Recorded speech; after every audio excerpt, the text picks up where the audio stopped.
Hello everyone, मी नम्रता तुमचं माझ्या YouTube चॅनलमध्ये स्वागत करते. तर तुम्ही इकडे बघू शकताय की मम्मीने दिवाळीसाठी ही चकली बनवलेली एकदम खुसखुशीत आणि क्रंची चकली झाली आहे. अजिबात तेलकट नाही झालेली ही चकली. तर एकदम छान अशी ट्रेडिशनल पद्धतीने भाजणी बनवून व्यवस्थित चकली कशी बनवायची, अजिबात तेलकट न होणारी किंवा तेलात न सुटणारी चकली कशी बनवायची. तर चला आपण चकली बनवण्याच्या रेसिपीसाठी सुरुवात करूया. तर इकडे मी इडलीचा तांदूळ घेतलेला आहे 2 किलो. डीमार्टमध्ये भेटतो, तुम्ही कोणताही राशनचा सुद्धा तांदूळ यूज करू शकता. तर आणि इकडे चणा डाळ आहे ती घेतलेली आहे 1 किलो. उडदाची डाळ घेतली अर्धा किलो आणि मुगाची डाळ घेतली अर्धा किलो. जिरा आहे तो घेतलेला आहे अर्धी वाटी आणि धने घेतलेले आहेत पाव वाटी. तर तांदूळ आपल्याला इकडे छान स्वच्छ धुवून घ्यायचा आणि एखाद्या कॉटनच्या कपड्यावर असा तो छान मॉइश्चर पूर्ण जाईपर्यंत वाळवून घ्यायचा. तर ही जी आपण भाजणी करतोय तर ही 4 किलोसाठी आहे. 2 किलो आपला राईस, 1 किलो चणा डाळ, अर्धा किलो उडद डाळ आणि अर्धा किलो मूग डाळ अशी टोटल 4 किलोची भाजणी होते. आणि त्यातली आपण 1 किलो भाजणी चकली बनवण्यासाठी यूज करायची. तर तुम्ही बघू शकता इकडे 2 तास झाल्यानंतर तांदूळ छान धुवून ते सुकलेले आहेत आणि आपण गॅस चालू करायचा आणि कढईमध्ये एकदम कमी गॅसवर हे तांदूळ गरम होईपर्यंत छान परतून घ्यायचे. गॅस एकदम कमी ठेवायचा, खूप जास्त वाढवायचा नाही. आणि तांदूळ असे आपल्यावर हात लावल्यावर असं भाजतं, चटका बसतो तोपर्यंत तांदूळ गरम करायचे. खूप जास्त कलर चेंज होईपर्यंत आपल्याला तांदूळ रोस्ट करायचे नाही आहेत. तोच गॅस चालू ठेवून आपण जी चणा डाळ घेतलेली होती ती सुद्धा कमी गॅसवर एकदम छान अशी भाजून घ्यायची, ती काढून घ्यायची. आणि आपण 1 किलो घेतलेली होती मूग डाळ ती सुद्धा कमी गॅसवर छान भाजून घ्यायची. अजिबात कोणत्याही डाळीचा कलर चेंज नाही करायचा. आपण हात लावल्यावर असा चटका बसेपर्यंत एवढी सगळ्या डाळी भाजून घ्यायच्यात व्यवस्थित. तर मूग डाळ पण इकडे मस्त भाजून झाली आणि आपण जी अर्धा किलो उडद डाळ घेतलेली होती ती सुद्धा कमी गॅसवर छान भाजून घ्यायची. उडदाची डाळसुद्धा कमी गॅसवर एकदम छान भाजून घ्यायची. उडदाची डाळ भाजून घेतल्यानंतर आपण जे धने घेतलेले होते ते पाववाटी धने कमी गॅसवर इथे थोडेसे रोस्ट करून घ्यायचे.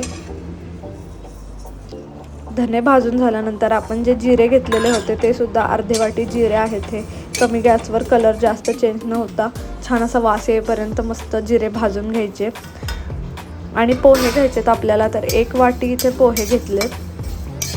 पोहे पण छान गरम होईपर्यंत भाजायचे आणि हे सगळं काढून घ्यायचं. तर हे सगळं मिक्सचर आता 2 तासासाठी व्यवस्थित थंड करायला ठेवायचं. आणि थंड झाल्यानंतर आपण चकलीची भाजणी ही दळून आणायची. आणि आता आपल्याला 1 किलो भाजणीसाठी काय घ्यायचं, तर 1 किलो आपल्याला चकली बनवायची असेल त्यासाठी आपल्याला हा ग्लास आहे, कोणताही एक आयडियल ग्लास तुम्ही घेऊ शकता. आपण ज्याने पाणी पितो तर ते 8 ग्लास घ्यायचा तो. आणि त्याने आपण मेजरमेंट करून ते पूर्ण भांड्यामध्ये 8 ग्लास पीठ काढून घ्यायचं. म्हणजे ती बरोबर तुमची 1 किलोची भाजणी होऊन जाते. आणि दुसरीकडे एका भांड्यामध्ये त्याच ग्लासाने 8 ग्लास पाणी टाकायचं आणि ते उकळी आणून घ्यायचं. आणि पाण्याला उकळी आल्यानंतर आपल्याला त्यामध्ये लाल तिखट टाकायचं आहे, हिंग टाकायचे आहेत, ओवा टाकायचा आणि तीळ टाकायचं आहे. तर हे तुम्हाला स्क्रीनवर दिसत असेल तर किती प्रमाणात टाकायचं आहे. आणि मीठ टाकायचं. इथे मी 2 चमचा मीठ घेतलेलं आहे. तर तुम्हाला थोडंसं कमी हवं असेल तर तुम्ही थोडंसं कमी मीठसुद्धा घेऊ शकता. आवडीनुसार मीठ घ्यायचं. आणि हे जे सगळे इन्ग्रेडियंट्स आहेत हे पाण्याला उकळी आल्यानंतर आपण त्यामध्ये टाकायचे आणि 2 मिनटं छान उकळी आणून द्यायची. 1 किलोची चकली बनवण्यासाठी हे प्रमाण अगदी योग्य आहे. तुम्ही ही रेसिपी एकदा नक्की ट्राय करा. आणि तुम्हाला जर माझं कंटेंट आवडत असेल तर माझ्या चॅनलला लाईक, शेअर आणि सबस्क्राईब करा. तर 2 मिनिट उकळी आणून झाल्यानंतर आपल्याला यामध्ये 2 चमचे तेल टाकायचं आहे. तेल अजिबात जास्त टाकायचं नाही, कारण ते तेल जास्त टाकलं तर मग जास्तच खुसखुस होतात आणि चकल्या कधी कधी तेलामध्ये सुटण्याची सुद्धा शक्यता असते. गॅस बंद करायचा आपल्याला आणि त्या गरम पाण्यामध्ये आपण जे 8 ग्लास पीठ घेतलेलं होतं भाजणीचं ते टाकायचं आणि व्यवस्थित छान असं मिक्स करून घ्यायचं. तुम्ही इकडे बघू शकता थोडंसं पीठ करून ॲड करून घ्यायचं आणि छान एकदम मस्त एकजीव करायचं हे पूर्ण मिश्रण. आणि जेव्हा आपलं पाणी उकळलेलं असतं, गरम असतं, जेव्हा गॅस आपण बंद करतो तेव्हाच हे इमिजिएट लगेच टाकायचं पीठ. म्हणजे मग छान अशी उकळी येते त्याला. इथे पूर्ण मी जे 1 किलो भाजणी घेतलेली होती ती पूर्ण या भांड्यामध्ये काढून एकदम छान असं मिक्स करून घेतलं आहे सगळं. आणि 1 तास झाकण लावून व्यवस्थित ठेवून द्यायचं. आणि 1 तास झाल्यानंतर तुम्ही इकडे बघू शकता की छान अशी ह्याला उकड आलेली आहे. तर आता हे पीठ एकदम छान थोडंसं करून परातीत काढायचं आणि हलक्या हाताने मळून घ्यायचं. तुम्हाला हे पीठ अगदी व्यवस्थित प्रमाण आहे, तुम्हाला अजिबात पाणी लागणार नाही किंवा पाण्याचा हात लावायची सुद्धा अजिबात गरज पडणार नाही. एकदम छान हे पीठ हाताने छान मळून घ्यायचं, एकजीव करून घ्यायचं आणि थोडेसे लांबट आकाराचे गोळे करायचे, जेणेकरून आपल्याला ते चकलीच्या भांड्यात व्यवस्थित टाकता येईल आणि आपल्याला चकली व्यवस्थित पाडता येईल. तर तुम्ही इकडे बघू शकता हे छान असे लांबट आकाराचे गोळे मी तयार करून घेतलेत आणि दुसरीकडे मी चकलीचं भांडं घेतलेलं आहे.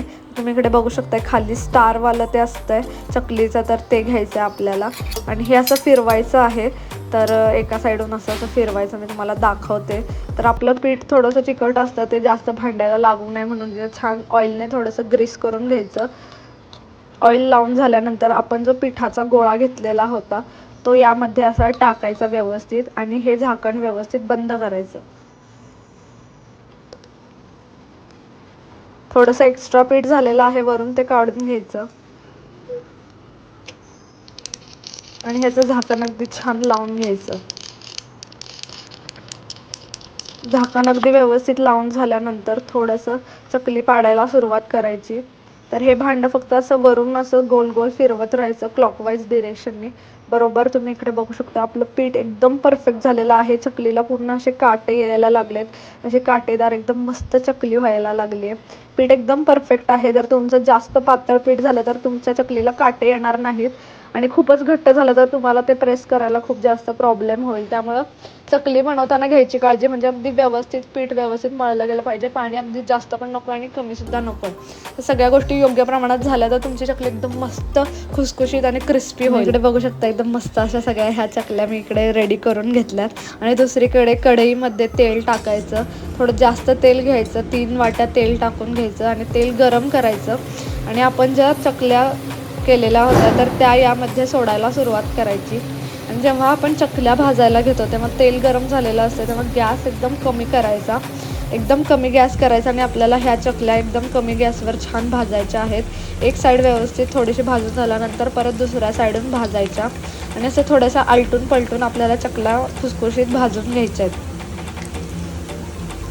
सर्वात मेन प्रोसिजर म्हणजे चकल्याची हीच आहे की जी तळायची व्यवस्थित. कारण का जर चकली आपण खूप फुल गॅसवर जर तळली तर आपल्या चकल्या अजिबात चांगल्या होणार नाहीत. फक्त वरून तुम्हाला कलर दिसेल आणि आतमधून एकदम मऊ आणि कच्ची राहील तुमची चकली. सो काळजी घ्या एकदम व्यवस्थित चकली बनवताना, ही खूप मेन प्रोसिजर आहे. आणि तुम्ही इकडे बघू शकता थोडा कलर एकदम छान चेंज व्हायला लागला या चकल्यांचा. एकदम कमी गॅस ठेवायचा आणि तुमची चकली अशी मंद गॅसवर छानपैकी क्रिस्प होईपर्यंत मस्त तळून घ्यायची. आणि इकडे तुम्ही एखाद्या टिश्यू पेपरवर किंवा पेपरवर पण छान चकली काढून घ्यायची, जेणेकरून त्याचं जे तेल आहे तर ते निचरतं थोडं. तर असं करून थोडंसं आपण जसं छान चकल्या पाडतोय तसं गॅसवर छान तळून घ्यायचा. गॅस एकदम कमी ठेवायचा. अशा प्रकारे आपण व्यवस्थित जे 1 किलोचं भाजणी होती त्यामध्ये सगळ्या चकल्या अशा थोड्या करून छान तयार करून तळून घ्यायच्या. आणि तुम्ही इकडे बघू शकताय की ह्या चकल्या एकदम मस्त आता रेडी झालेल्या आहेत 1 किलोच्या. तर भरपूर चकल्या होतात 1 किलोमध्ये आणि तुम्ही इकडे बघू शकता एकदम मस्त दिसत आहेत. त्यांचा कलर, त्यांचं टेक्स्चर, त्यांचं जे क्रिस्पीनेस आहे तर इकडे बघा अजिबात ह्या चकल्या तेलकट झालेल्या नाही आहेत, इतक्या खुसखुशीत आणि मस्त झालेल्या आहेत. तुम्हाला माझं कंटेंट आवडत असेल, माझी माहिती आवडत असेल आणि जर मी केलेल्या रेसिपीज तुम्हाला खरंच आवडत असेल तर माझ्या चॅनल लाईक, शेअर आणि सबस्क्राईब करा. बाय.